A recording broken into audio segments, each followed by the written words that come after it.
ਜੀ ਆਇਆਂ ਨੂੰ ਖੁਸ਼ਾਮਦੀਦ। ਕਿਸਾਨਾਂ ਦੇ ਮਨਾਂ ਵਿੱਚ, ਪਸ਼ੂ ਪਾਲਕਾਂ ਦੇ ਮਨਾਂ ਵਿੱਚ ਹੁੰਦੇ ਨੇ ਕਈ ਸਵਾਲ।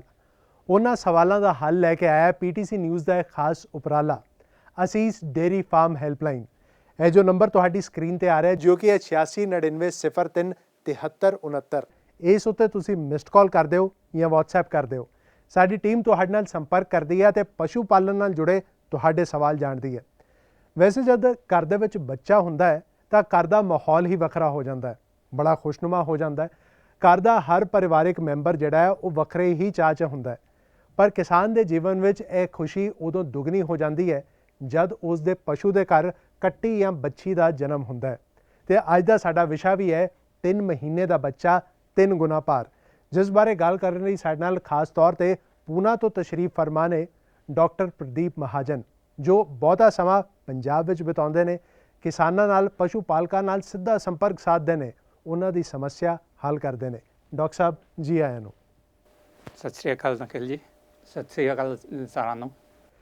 ਤੇ ਡਾਕਟਰ ਸਾਹਿਬ ਅੱਜ ਬਹੁਤ ਸਾਰੇ ਸਵਾਲ ਤੁਹਾਡੇ ਕੋਲੋਂ ਇਸ ਵਿਸ਼ੇ ਬਾਬਤ ਅਸੀਂ ਪੁੱਛਣੇ ਨੇ, ਕਿਸਾਨਾਂ ਨਾਲ ਵੀ ਸੰਪਰਕ ਸਾਧਨਾ ਹੈ, ਉਹਨਾਂ ਦੇ ਸਵਾਲ ਵੀ ਤੁਹਾਡੇ ਤੱਕ ਪਹੁੰਚਾਉਣੇ ਨੇ।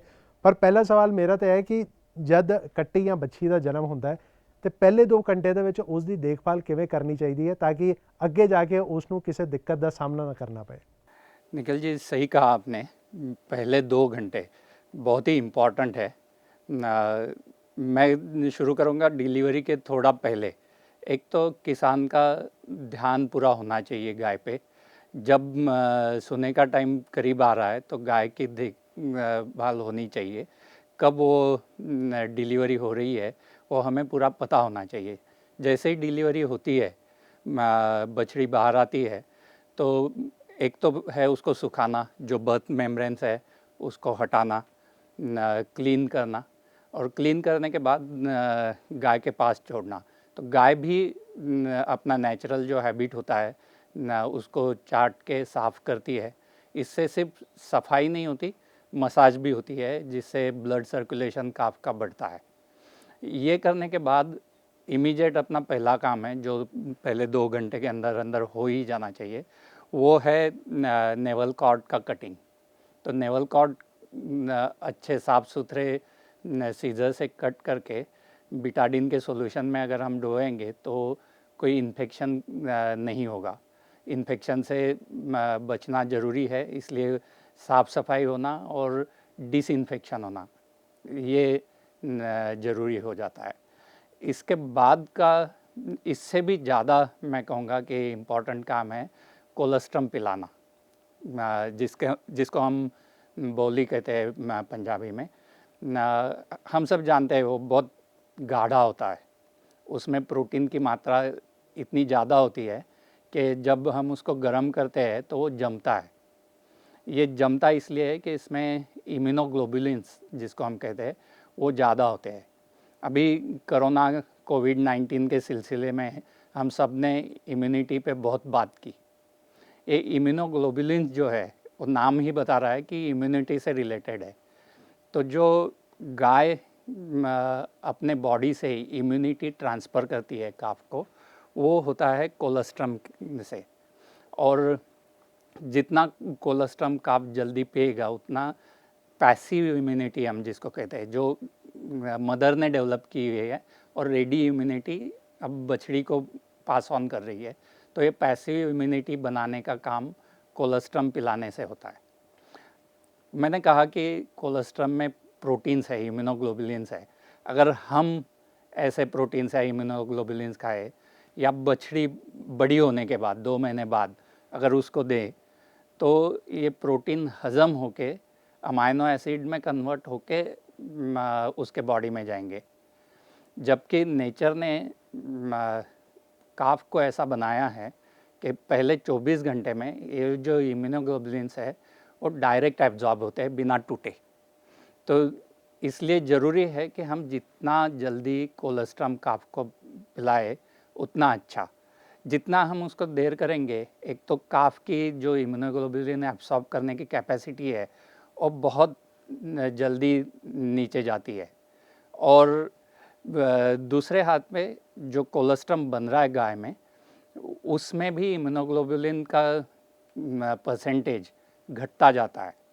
तो जो शुरू का कोलोस्ट्रम है उसमें सबसे ज़्यादा इम्यूनोग्लोबुलिन पाए जाते हैं और काफ की वो एब्जॉर्ब करने की कैपेसिटी भी सबसे ज़्यादा है इमीडिएट बर्थ के बाद। तो इसलिए जितना जल्दी हम कोलोस्ट्रम काफ को पिला सके उतना काफ के लिए अच्छा, उसके सेहत के लिए अच्छा है। अब बात आती है कि कितना पिलाना चाहिए। तो आजकल सभी किसान भाई काफ को तोलते हैं ही, उसका बर्थ वेट कितना है वो रिकॉर्ड करते हैं। तो उसके 10% मतलब अगर 35-40 किलो का है तो 3.5 या 4 किलो कोलेस्ट्रम पहले दिन में जाना चाहिए। ये हम 2 समय में बांट के एक समय में 5 से 8% कोलेस्ट्रम अगर बॉडी वेट के पिलाते हैं तो काफ के लिए बढ़िया होता है और काफ फिर अलग अलग डिसीजेस से बच पाता है। तो ये रेडी इम्यूनिटी है जो हम ट्रांसफ़र कर रहे हैं काऊ से काफ में, और इसके लिए वो इम्पॉर्टेंट है।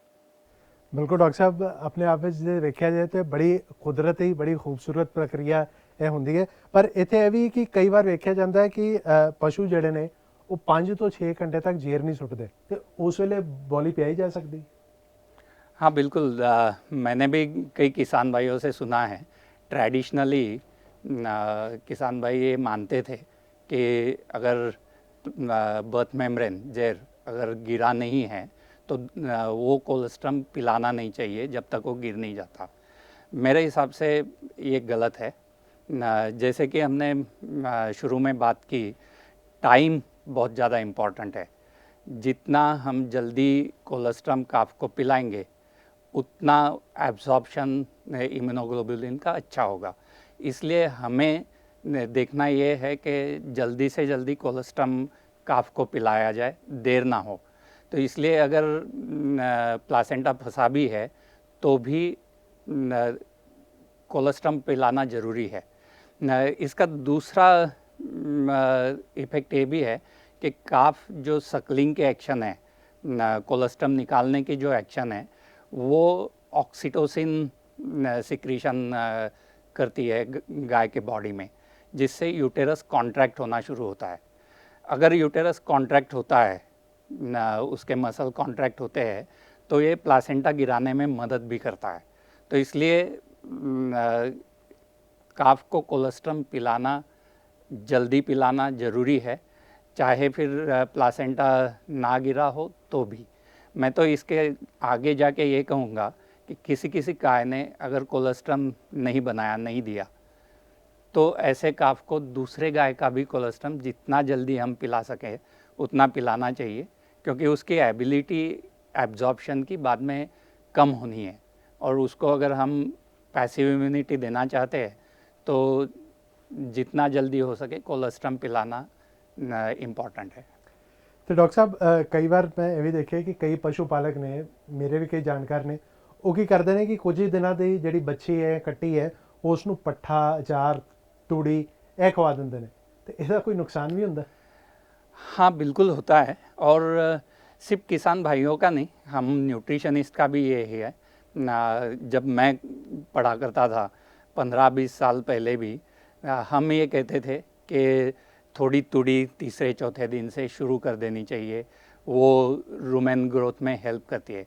लेकिन लेटेस्ट रिसर्च जो कहता है वो ये कहता है कि रूमेन रेटिकुलम की जो डेवलपमेंट है वो ब्यूटेरिक एसिड से ज़्यादा अच्छी मिलती है। और ब्यूटेरिक एसिड बनता है जो काफ के लिए, बछड़ी के लिए फीड बनता है, उसमें ग्रेन्स है, उससे ब्यूटेरिक एसिड बनता है। अगर हम बछड़ी को दूध, पानी और फीड ये ही सिर्फ देंगे तो रूमेन और रेटिकुलम का जो डेवलपमेंट है, उनका जो रेशो होना चाहिए वो वैसा बनता है। कई बार हम देखते हैं कि काफ का पेट, जो बछड़ी का पेट है, नीचे से गोल होना शुरू हो जाता है, और बहुत बार डॉक्टर बोलते भी है कि शायद इसमें वर्म हो गए होंगे, आपने डीवर्मिंग की है क्या। तो कई बार ये वर्म से नहीं, बल्कि जो हमने फोरेज, अचार हो या तूड़ी हो, ये खिलाने से ये पेट का शेप ऐसा होता है। और जो हमें डेयरी काऊ का बॉडी कन्फर्मेशन चाहिए, जो टिपिकल शेप चाहिए, वो फिर कभी बन नहीं पाता और उसके लाइफ लॉन्ग ये असर रहता है। तो इसके लिए इम्पॉर्टेंट है कि हम पहले 3 महीने बछड़ी को सिर्फ दूध, फीड जो बछड़ी के लिए बनाया गया है वो, और पानी, इसके अलावा कुछ ना दे।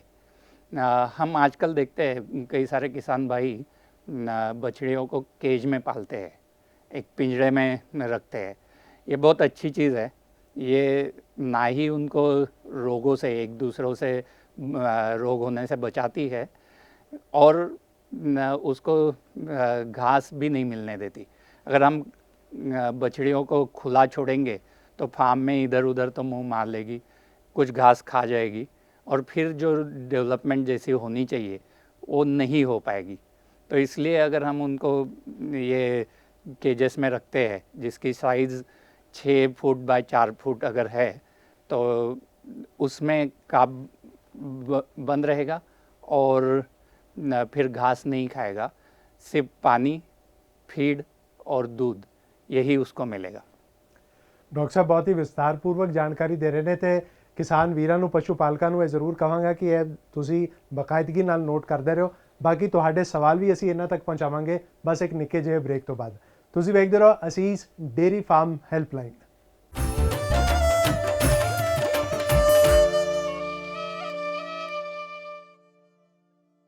ਬ੍ਰੇਕ ਤੋਂ ਬਾਅਦ ਤੁਹਾਡਾ ਸਵਾਗਤ ਹੈ। ਤੁਸੀਂ ਵੇਖ ਰਹੇ ਹੋ ਅਸੀਸ ਡੇਅਰੀ ਫਾਰਮ ਹੈਲਪਲਾਈਨ ਤੇ ਅੱਜ ਦਾ ਸਾਡਾ ਵਿਸ਼ਾ ਹੈ 3 ਮਹੀਨੇ ਦਾ ਬੱਚਾ 3 ਗੁਣਾ ਭਾਰ, ਜਿਸ ਬਾਰੇ ਗੱਲ ਕਰ ਰਹੇ ਨੇ ਸਾਡੇ ਨਾਲ ਖਾਸ ਪੂਨਾ ਤੋਂ ਤਸ਼ਰੀਫ ਫਰਮਾ ਡਾਕਟਰ ਪ੍ਰਦੀਪ ਮਹਾਜਨ। ਤੇ ਡਾਕਟਰ ਸਾਹਿਬ, ਜਿਵੇਂ ਮੈਂ ਕਿਹਾ ਸੀ ਕਿ ਹੁਣ ਅਸੀਂ ਕਿਸਾਨਾਂ ਨਾਲ ਸੰਪਰਕ ਸਾਧਾਂਗੇ ਤੇ ਪਹਿਲੇ ਕਿਸਾਨ, ਪਹਿਲੇ ਪਸ਼ੂ ਪਾਲਕ ਆਪਣੇ ਸਵਾਲ ਦੇ ਨਾਲ ਸਾਡੇ ਨਾਲ ਜੁੜ ਚੁੱਕੇ ਨੇ। ਉਹਨਾਂ ਦਾ ਸਵਾਲ ਕੀ ਹੈ ਉਹ ਜਾਣਦੇ ਆ।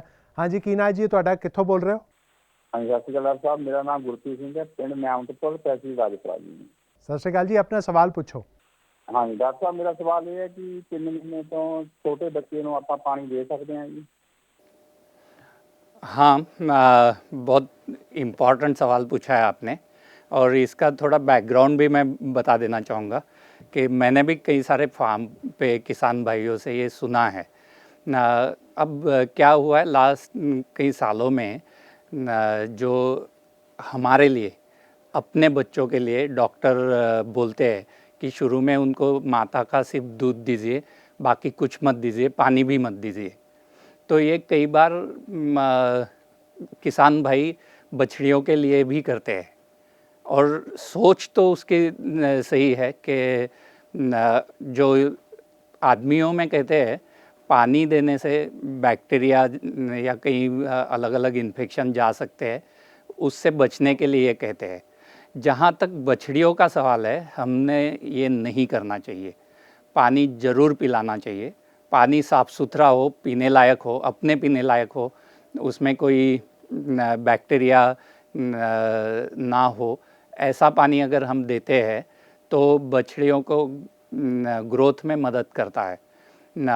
जो आदमियों में हम कहते हैं वहाँ तक वो ठीक है, क्योंकि अपने जो बच्चे हैं उतने फास्ट नहीं ग्रो हो रहे, तो उनकी पानी की जो रिक्वायरमेंट है वो जो दूध पीते हैं वहाँ से हो जाती है। लेकिन बछड़ियों का ऐसा नहीं है। हम उनको जितना दूध देते हैं उससे भी ज़्यादा उसको पानी चाहिए। उस दूध में से उसको पानी मिल रहा है, लेकिन उससे ज़्यादा, कई गुना ज़्यादा पानी चाहिए। इसलिए उसको साफ़ सुथरा पानी देना ज़रूरी है। तो जैसे हमने दूध पिलाया, बछड़ियों के लिए बना हुआ फीड खिलाया, उसके साथ साथ ही उसको 24 घंटे साफ़ सुथरा पानी मिले, ऐसी योजना फार्म पे बनी होनी चाहिए और जितना पानी वो पीती है उसको पीने देना चाहिए। और एक ज़रूरी बात, पानी का हमने साफ़ सुथरापन के बारे में बात की, वैसे ही पानी का टेम्परेचर भी देखना चाहिए। जो काफ का बॉडी टेम्परेचर है उससे अगर इक्वल है जो पानी पिला रहे उसका टेम्परेचर, तो वो काफ के लिए अच्छा होता है न। वो जितना चाहिए उतना पानी पीता है, ज़्यादा भी नहीं पिएगा। बहुत बार हम देखते हैं कि बछड़ियों को अगर हमने फार्म पे खुला छोड़ा है तो वो उछल कूद करके पसीना बहा के बहुत सारा ज़्यादा पानी पी लेती है। इससे, जिसको हम वाटर टॉक्सिसिटी कहते हैं, वो होने की संभावना होती है। इसमें यूरिन में से, पेशाब में से खून जाता है, पेशाब लाल होती है। ये ना होने के लिए भी अगर हम पिंजरे में बच्चियों को रखते हैं और पानी का टेम्परेचर बनाए रखते हैं तो वो पानी ज़्यादा नहीं पिएगी, जितना ज़रूरत है उतना ही पिएगी और फिर ये वाटर टॉक्सिसिटी का सवाल नहीं आएगा। ਬਹੁਤ ਹੀ ਖਾਸ ਜਾਣਕਾਰੀ ਡਾਕਟਰ ਸਾਹਿਬ ਵੱਲੋਂ ਦਿੱਤੀ ਜਾ ਰਹੀ ਤੇ ਡਾਕਟਰ ਸਾਹਿਬ ਹੁਣ ਅਗਲੇ ਜੋ ਸਾਡੇ ਪਸ਼ੂ ਪਾਲਕ ਨੇ ਉਹ ਵੀਡੀਓ ਕਾਲ ਦੇ ਜ਼ਰੀਏ ਸਾਡੇ ਨਾਲ ਜੁੜ ਰਹੇ ਨੇ, ਉਹਨਾਂ ਦਾ ਸਵਾਲ ਕੀ ਹੈ ਉਹ ਵੀ ਜਾਣਦੇ ਆ। ਡਾਕਟਰ ਸਾਹਿਬ, ਜਿਵੇਂ ਕਿ ਦੇਖਿਆ ਜਾਂਦਾ ਹੈ ਬਹੁਤ ਸਾਰੇ ਬੱਚਿਆਂ ਦੀ ਜਨਮ ਤੋਂ ਬਾਅਦ ਮੌਤ ਹੋ ਜਾਂਦੀ ਹੈ, ਇਸ ਦਾ ਕੀ ਕਾਰਨ ਹੈ? हाँ, बहुत इम्पॉर्टेंट बात की आपने। इंडिया में जनरली बहुत दुख की बात है कि मॉर्टेलिटी काफ की ज़्यादा है। वैसे तो वर्ल्ड में ही काफ में मॉर्टेलिटी के टॉप 2 कारण होते हैं, एक है डायरिया और दूसरा है निमोनिया। तो इन 2 बीमारियों से हमने बचना ज़रूरी है और ये बहुत कॉमन है, ये अपने यहाँ आएगी ऐसा सोच के ही हमने तैयारी करनी चाहिए और इससे बचना चाहिए। डायरिया जनरली होता है बैक्टीरियल इन्फेक्शन के कारण। ये बैक्टीरिया कहीं से भी, फार्म के हवा से, पिंजरे से, पानी से या दूध से काफ के पेट में पहुंच सकते हैं और फिर जिसको हम एंटेराइटिस कहते हैं वो कॉज कर सकते हैं। तो ये एक बहुत बड़ा रीज़न है काफ मॉर्टेलिटी का। और दूसरा रीज़न है न्यूमोनिया का।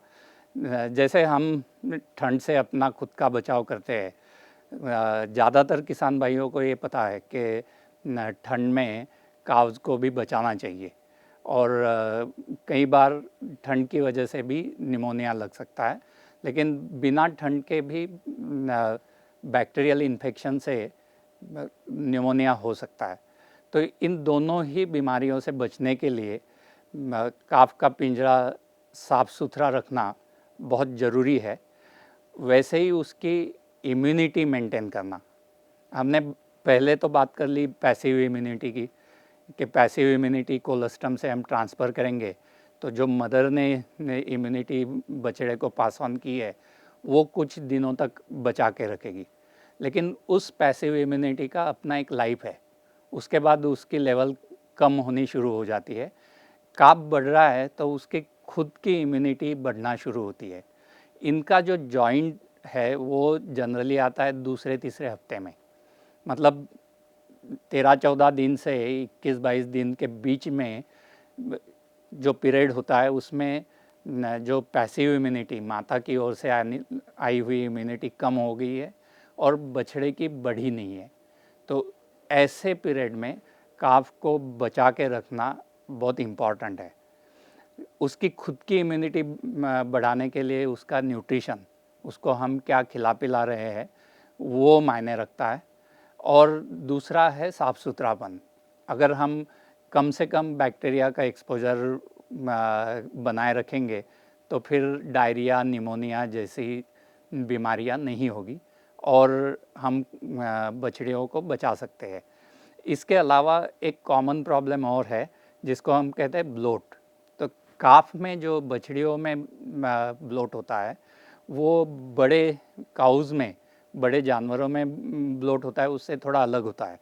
यहाँ पे क्लॉस्ट्रीडिया नाम के जो बैक्टीरिया होते हैं वो ज़्यादातर ब्लोट कॉज करते हैं और ये क्लॉस्ट्रीडिया जो बैक्टीरिया है वो कई बार फार्म पे बने रहने से ब्लोट हो सकता है। तो इनसे भी हमने बचने के लिए सफाई रखना ज़रूरी है। जो काफ का पिंजरा है वो ड्राई होना चाहिए। एक तो पिंजरे में रखने से काफ का गोबर और पेशाब नीचे गिर जाती है, काफ उसके कांटेक्ट में नहीं आता, इसलिए इन्फेक्शन के चांसेस वैसे ही कम हो जाते हैं। ऊपर से अगर हम चूना इस्तेमाल करें पिंजरा धोने के बाद या काफ ने पेशाब करने के बाद उस पर थोड़ा अगर चूना छिड़क ले तो वो ड्राई रहता है, वहाँ कोई पानी जमा नहीं रहेगा, सूख जाएगा पूरा, इससे बैक्टीरिया नहीं बढ़ेंगे।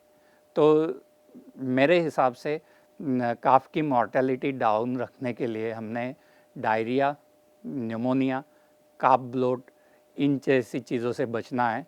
और ये सबसे ज़्यादा बैक्टीरियल है, इसके लिए डिसइंफेक्शन, बायोसिक्योरिटी, इस पे ध्यान देना ज़रूरी है। बैक्टीरियल इन्फेक्शन के अलावा और एक कॉमन चीज़ है जिससे मॉर्टेलिटी तो नहीं होती लेकिन नुकसान बहुत हो सकता है, वो है वर्म्स।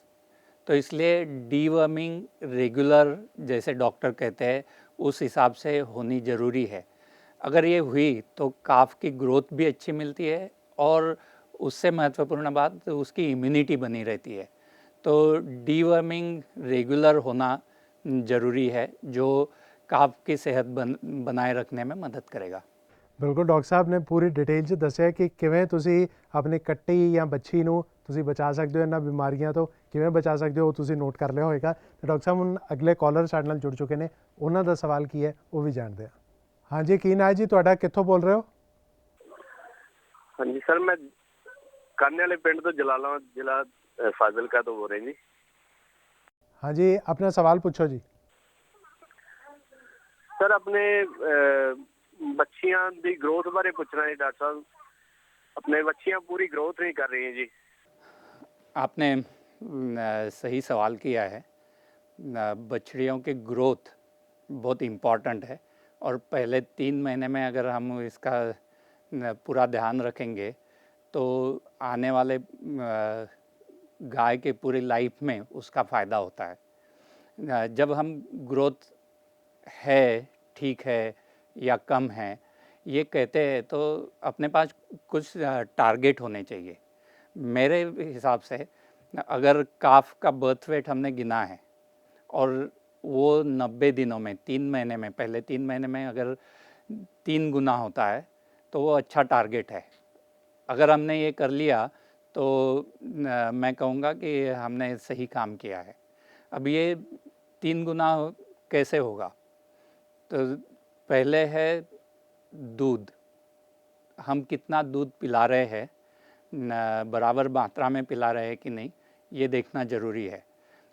किसान भाइयों को पता है कि जनरली काफ का बॉडी वेट है उसके 10% के हिसाब से एक दिन में दूध पिलाना चाहिए। कई बार इसके ओर ध्यान नहीं दिया जाता, दूध कम होता है। कई बार ये होता है कि काफ ग्रुप्स में है तो एक एक को दूध जितनी मात्रा में मिलना चाहिए नहीं मिलता, तो उसकी ओर ध्यान देना बहुत ज़रूरी है। दूध की जो क्वांटिटी है जितनी जानी चाहिए उतनी पर्याप्त मात्रा में जानी ही चाहिए। इसके बाद आता है फीड। तो बछड़ियों के लिए पंजाब में आजकल स्पेशल फीड मिलता है जो बछड़ियों के लिए आसानी से हज़म होने वाला फीड होता है। ऐसा अगर अच्छे क्वालिटी का फीड हम देंगे और अच्छी मात्रा में देंगे तो हमें ग्रोथ ज़रूर मिलेगा। तो दूध और फीड देना ज़रूरी है। दूध की क्वांटिटी हम डिसाइड कर सकते हैं। फीड का आसान तरीका ये है कि 24 घंटा फीड पड़ा होना चाहिए काफ को, जब चाहिए, जब उसकी मर्ज़ी हो, उसने जितना चाहिए खाने के लिए फीड वहाँ बना रहे। अगर ये होता है तो आप देखेंगे 3 महीने में, 90 दिन, 80 दिनों में 2 से 2.5 किलो फीड काफ खाने लगता है। जब ये होता है तब भी जाके हमने दूध की क्वांटिटी घटा के फिर बंद करनी चाहिए। अगर हम ये करते हैं तो ग्रोथ ज़रूर मिलेगी।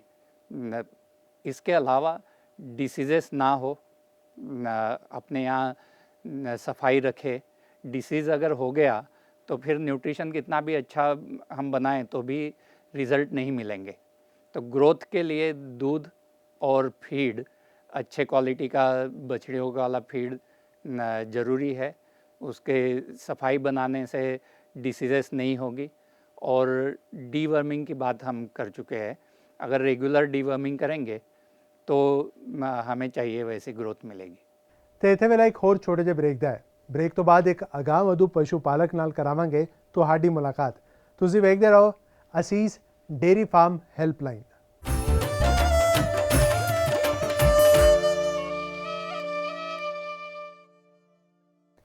ਬ੍ਰੇਕ ਤੋਂ ਬਾਅਦ ਤੁਹਾਡਾ ਸਵਾਗਤ ਹੈ। ਤੁਸੀਂ ਵੇਖ ਰਹੇ ਹੋ ਅਸੀਸ ਡੇਅਰੀ ਫਾਰਮ ਹੈਲਪਲਾਈਨ। ਅਤੇ ਅਗਾਂਹਵਧੂ ਪਸ਼ੂ ਪਾਲਕ ਉਹ ਹੁੰਦਾ ਹੈ ਜੋ ਆਪਣੀ ਅਗਾਂਹਵਧੂ ਸੋਚ ਦੇ ਨਾਲ ਪਸ਼ੂਆਂ ਦਾ ਤਾਂ ਧਿਆਨ ਰੱਖਦਾ ਹੈ, ਆਪ ਵੀ ਮੁਨਾਫਾ ਕਮਾਉਂਦਾ ਹੈ ਅਤੇ ਹੋਰਨਾਂ ਕਿਸਾਨਾਂ ਲਈ ਵੀ ਚਾਨਣ ਮੁਨਾਰਾ ਬਣਦਾ ਹੈ। ਅਤੇ ਅਜਿਹੇ ਇੱਕ ਅਗਾਂਹਵਧੂ ਪਸ਼ੂ ਪਾਲਕ ਨਾਲ ਕਰਾਉਣੇ ਹਾਂ ਤੁਹਾਡੀ ਮੁਲਾਕਾਤ। ਭਾਰਤ ਵਿੱਚ ਖੇਤੀਬਾੜੀ ਕਰਨ ਵਾਲੇ ਪਰਿਵਾਰਾਂ ਵਿੱਚ ਰਵਾਇਤੀ ਖੇਤੀ ਦਾ ਰੁਝਾਨ ਜ਼ਿਆਦਾ ਹੈ, ਪਰ ਕੁਝ ਕਿਸਾਨ ਅਜਿਹੇ ਵੀ ਹਨ ਜੋ ਸਮੇਂ ਦੇ ਨਾਲ-ਨਾਲ ਬਦਲ ਰਹੇ ਨੇ ਅਤੇ ਖੇਤੀ ਦੇ ਕਿੱਤੇ ਨੂੰ ਹੋਰ ਵੀ ਲਾਹੇਵੰਦ ਕਿੱਤਾ ਬਣਾ ਕੇ ਹੋਰਨਾਂ ਕਿਸਾਨਾਂ ਵਿੱਚ ਆਪਣੀ ਵੱਖਰੀ ਪਹਿਚਾਣ ਬਣਾ ਰਹੇ ਨੇ।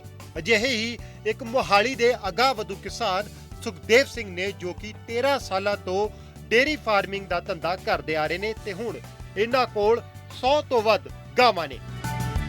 ਡੇਅਰੀ ਫਾਰਮਿੰਗ ਦੀ ਸ਼ੁਰੂਆਤ ਲਈ ਕਿਹੜੀਆਂ-ਕਿਹੜੀਆਂ ਗੱਲਾਂ ਦਾ ਖਾਸ ਖਿਆਲ ਰੱਖਣਾ ਪੈਂਦਾ ਹੈ, ਆਓ ਸੁਣਦੇ ਹਾਂ ਇਸ ਅਗਾਂਹਵਧੂ ਕਿਸਾਨ ਸੁਖਦੇਵ ਸਿੰਘ ਦੀ ਹੀ ਜ਼ੁਬਾਨੀ। ਡੇਅਰੀ ਫਾਰਮਿੰਗ ਦੇ ਵਿੱਚ ਜਿਹੜਾ ਮੁੱਖ ਵਿਸ਼ਾ ਮਤਲਬ ਇਹਦੀਆਂ ਜੋ ਛੋਟੀਆਂ ਬੱਚੀਆਂ ਨੇ, ਕਾਫ ਨੇ ਛੋਟੇ, ਉਹ ਮਤਲਬ ਡੇਅਰੀ ਫਾਰਮਿੰਗ ਦੀ ਆਪਾਂ ਇਹ ਕਹਿ ਸਕਦੇ ਹਾਂ ਕਿ ਇੱਕ ਨੀਂਹ ਹੈ। ਜੇ ਨੀਂਹ ਚੰਗੀ ਹੈ ਤਾਂ ਮਕਾਨ ਅੱਗੇ ਉੱਤੇ ਵਧੀਆ ਬਣਦਾ, ਉਹਦੀ ਲੰਬੀ ਬੁਨਿਆਦ ਹੁੰਦੀ ਹੈ। ਸੋ ਬੱਚਿਆਂ ਦੀ ਜਿਹੜਾ ਪਾਲਣ ਪੋਸ਼ਣ ਹੈ, ਜੇਕਰ ਉਹਨੂੰ ਆਪਾਂ ਵਧੀਆ ਤਰੀਕੇ ਨਾਲ ਕਰੀਏ ਤਾਂ ਹੀ ਤੁਹਾਡੇ ਇੱਕ ਡੇਅਰੀ ਫਾਰਮ ਦਾ ਅੱਗੇ ਜਿਹੜਾ ਭਵਿੱਖ ਉਹ ਸੁਨਹਿਰੀ ਹੋ ਸਕਦਾ। ਬੱਚਿਆਂ ਦੀ ਸਾਂਭ ਸੰਭਾਲ ਦੇ ਵਿੱਚ ਅਸੀਂ ਮਤਲਬ ਉਹਦੇ ਜਨਮ ਤੋਂ ਲੈ ਕੇ ਸਾਡੀ ਇੱਕ ਕੋਸ਼ਿਸ਼ ਹੁੰਦੀ ਹੈ ਕਿ ਉਹ 3 ਮਹੀਨੇ ਤੱਕ ਉਹਦਾ ਜਿਹੜਾ weight ਹੈ ਉਹ 3 ਗੁਣਾ ਹੋ ਜਾਣਾ ਚਾਹੀਦਾ, ਤਾਂ ਇੱਕ ਤੁਸੀਂ ਇਹ ਕਹਿ ਸਕਦੇ ਹੋ ਕਿ ਤੁਹਾਡੀ ਚੰਗੀ ਕਾਰਜਕਾਰੀ ਇੱਕ ਡੇਅਰੀ ਫਾਰਮ ਦੀ ਜੇ ਤੁਸੀਂ ਇੰਨਾ weight ਕਰਦੇ ਹੋ। ਉਹਦੇ ਅਸੀਂ 15 ਕੁ ਦਿਨਾਂ ਤੋਂ ਉਹਨੂੰ ਮਤਲਬ ਜਨਮ ਤੋਂ ਦੁੱਧ ਸ਼ੁਰੂ ਕਰ ਦਿੰਦੇ ਪਿਲਾਉਣਾ, ਅਤੇ 15 ਕੁ ਦਿਨਾਂ ਬਾਅਦ ਉਹਦੀ ਪੇਟ ਦੀ ਡੀਵਰਮਿੰਗ ਕਰਕੇ ਮਤਲਬ ਫੀਡ ਅਸੀਸ ਦੀ ਜੋ ਕਾਫ ਬੂਸਟਰ ਹੈ ਉਹ ਸ਼ੁਰੂ ਕਰ ਦਿੰਦੇ। ਇਸ ਫੀਡ ਦੇ ਬੜੇ ਵਧੀਆ ਰਿਜ਼ਲਟ ਨੇ, ਮਤਲਬ ਜਿੰਨਾ ਕੁ ਅਸੀਂ ਚਾਹੁੰਦੇ ਹੁੰਦੇ ਹਾਂ ਕਿ 3 ਮਹੀਨੇ 'ਚ 3 ਗੁਣਾ ਹੋ ਜਾਵੇ weight, ਉਹ ਲਗਭਗ ਅਸੀਂ ਉਹ ਟਾਰਗੇਟ ਹੈ ਜਿਹੜਾ ਪੂਰਾ ਕਰ ਲੈਂਦੇ। ਨਾਲ ਹੀ ਸੁਖਦੇਵ ਸਿੰਘ ਨੇ ਇਹ ਵੀ ਦੱਸਿਆ ਕਿ ਬੱਚੀਆਂ ਦਾ ਪਾਲਣ ਪੋਸ਼ਣ ਦਾ ਖਾਸ ਖਿਆਲ ਰੱਖਣਾ ਪੈਂਦਾ ਹੈ ਤਾਂ ਜੋ ਬੱਚਾ ਪੈਦਾ ਕਰਨ ਵੇਲੇ ਗਾਂ ਨੂੰ ਮੁਸੀਬਤਾਂ ਨਾ ਆਉਣ। ਪਾਣੀ ਬੱਚਿਆਂ ਨੂੰ ਮਤਲਬ ਰੋਜ਼ ਤਾਜ਼ਾ, ਜਿਵੇਂ ਸਰਦੀਆਂ ਦੇ ਵਿੱਚ ਅੱਜ ਕੱਲ੍ਹ ਸਾਰੇ ਫਾਰਮਰਾਂ ਦੇ ਜਿਹੜਾ ਸਿਸਟਮ ਹੁੰਦਾ ਕਾਵਿੰਗ ਦਾ ਉਹ ਸਰਦੀਆਂ 'ਚ ਹੁੰਦਾ, ਉਹਨਾਂ ਨੂੰ ਡੇਲੀ ਤਾਜ਼ਾ ਪਾਣੀ, ਠੰਡਾ ਨਾ ਹੋਵੇ, ਅਤੇ 2.5 ਮਹੀਨੇ ਤੋਂ ਲੈ ਕੇ ਉਹਨਾਂ ਨੂੰ ਪੱਠੇ ਜਿਹਦੇ ਵਿੱਚ ਆਪਾਂ ਲੂਸਣ ਕਹਿ ਸਕਦੇ ਹਾਂ ਉਹ ਸੁਕਾ ਕੇ ਪਾ ਦਈਏ ਤਾਂ ਜ਼ਿਆਦਾ ਚੰਗੀ ਗੱਲ ਹੈ, ਅਤੇ ਜਾਂ ਥੋੜ੍ਹੀ ਤੂੜੀ ਮਤਲਬ ਸੁੱਕੇ ਪੱਠੇ ਦੇਣੇ ਸ਼ੁਰੂ ਕਰ ਦਿੰਦੇ। 4 ਮਹੀਨੇ ਤੱਕ ਮਤਲਬ ਫੀਡ ਹੈ ਜਿਹੜੀ ਕਾਫ ਬੂਸਟਰ ਹੈ ਉਹ ਵਰਤਦੇ ਹਾਂ, ਅਤੇ ਉਹ ਤੋਂ ਬਾਅਦ ਫਿਰ ਇਸ ਕਰਕੇ ਉਹ ਲਗਭਗ ਬੱਚੀ ਜੇ ਇੰਨੀ ਤੁਹਾਡੀ ਕੇਅਰ ਹੈ ਤਾਂ ਉਹ 12 ਮਹੀਨੇ ਦੇ ਵਿੱਚ ਪ੍ਰੈਗਨੈਂਟ ਹੋਣ ਦੇ ਇੱਕ ਕਾਬਲ ਹੋ ਜਾਂਦੀ ਹੈ, ਅਤੇ 24 ਮਹੀਨੇ ਦੇ ਅੰਦਰ ਕਿਤੇ ਵੀ ਜਾ ਕੇ ਬੱਚੀ ਤੁਹਾਡੀ ਜਿਹੜੇ ਮਤਲਬ ਸਹੀ ਸਮੇਂ 'ਤੇ ਬੱਚਾ ਦਿੰਦੀ, ਤਾਂ ਹੀ ਅੱਗੇ ਤੁਹਾਡੇ ਡੇਅਰੀ ਫਾਰਮ ਦੀ ਜਿਹੜੀ ਅਗਲਾ ਤੁਸੀਂ ਕਹਿ ਸਕਦੇ ਸਟੈਪ ਉਹ ਤਾਂ ਹੀ ਸ਼ੁਰੂ ਹੋਊਗਾ।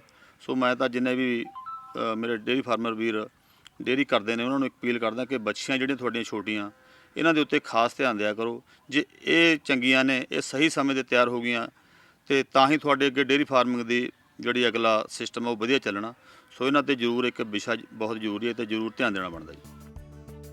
ਸੋ ਵਾਕਿਆ ਹੀ ਮੋਹਾਲੀ ਦਾ ਇਹ ਅਗਾਂਹਵਧੂ ਕਿਸਾਨ ਸੁਖਦੇਵ ਸਿੰਘ ਨੇ ਜਿੱਥੇ ਆਪਣੇ ਡੇਅਰੀ ਦੇ ਧੰਦੇ ਨੂੰ ਵਧਾਇਆ ਹੈ ਤੇ ਨਾਲ ਹੀ ਹੋਰਨਾਂ ਕਿਸਾਨਾਂ ਲਈ ਪ੍ਰੇਰਨਾ ਸਰੋਤ ਵੀ ਬਣੇ ਨੇ। ਮੋਹਾਲੀ ਤੋਂ ਨਵੀਨ ਸੇਠੀ ਦੀ ਰਿਪੋਰਟ।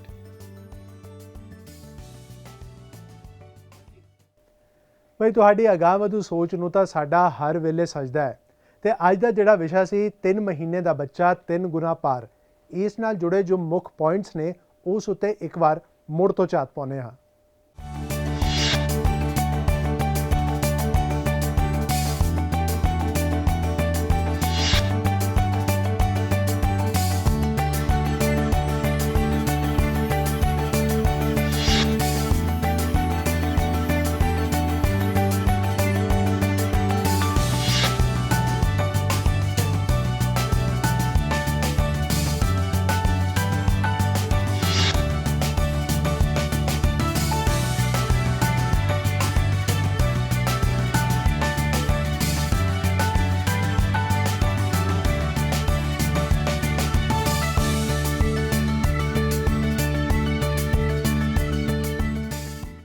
ਅੱਜ ਦੇ ਅਸੀਸ ਡੇਅਰੀ ਫਾਰਮ ਹੈਲਪਲਾਈਨ ਪ੍ਰੋਗਰਾਮ ਵਿੱਚ ਇੰਨਾ ਹੀ। ਇਹ ਜੋ ਨੰਬਰ ਤੁਹਾਡੀ ਸਕਰੀਨ ਤੇ ਆ ਰਿਹਾ ਹੈ, ਇਸ ਉੱਤੇ ਮਿਸਡ ਕਾਲ ਕਰਨੀ ਜਾਂ WhatsApp ਕਰਨਾ ਨਾ ਭੁੱਲਿਓ। ਸਾਡੀ ਟੀਮ ਤੁਹਾਡੇ ਨਾਲ ਸੰਪਰਕ ਕਰੇਗੀ ਅਤੇ ਜਾਣੇਗੀ ਪਸ਼ੂ ਪਾਲਣ ਨਾਲ ਜੁੜੇ ਤੁਹਾਡੇ ਸਵਾਲ। ਤੇ ਅਗਲੇ ਹਫਤੇ ਦਾ ਜਿਹੜਾ ਸਾਡਾ ਵਿਸ਼ਾ ਹੈ ਉਹ ਹੈ ਪਸ਼ੂਆਂ ਦੀ ਕਿਵੇਂ ਕਰੀਏ ਤਿਆਰੀ ਤਾਂ ਜੋ ਉਹ ਬਣਨ ਮੇਲਿਆਂ ਦੇ ਚੈਂਪੀਅਨ। ਇਸ ਬਾਬਤ ਆਪਣੇ ਸਵਾਲ ਪੁੱਛਣੇ ਭੁੱਲਿਓ ਨਾ। ਡਾਕਟਰ ਸਾਹਿਬ ਬਹੁਤ ਬਹੁਤ ਧੰਨਵਾਦ ਤੁਹਾਡਾ। ਅਗਲੇ ਹਫਤੇ ਫਿਰ ਹੋਵੇਗੀ ਮੁਲਾਕਾਤ। ਦਿਓ ਇਜਾਜ਼ਤ। ਰੱਬ ਰਾਖਾ।